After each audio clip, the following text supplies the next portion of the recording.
меҳмони барномаи мо як нафари шинохтаи имрӯз ки ҳамагон мешиносанд ва рӯзноманигори муваффақ, ровии телевизион ва радио ва нафаре ки ҳамаи фестивалҳои тобистонаро худ мебарад ва ба каси дигар имкон намедиҳад. Фаридун Хайруллозода, шумо барнома. Ташаккури зиёд Сайдо. Сайдо, овозиш мо бисёр ғайриинтизор буд. Ин ягон монополия нест.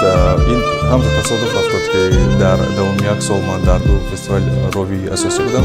Чун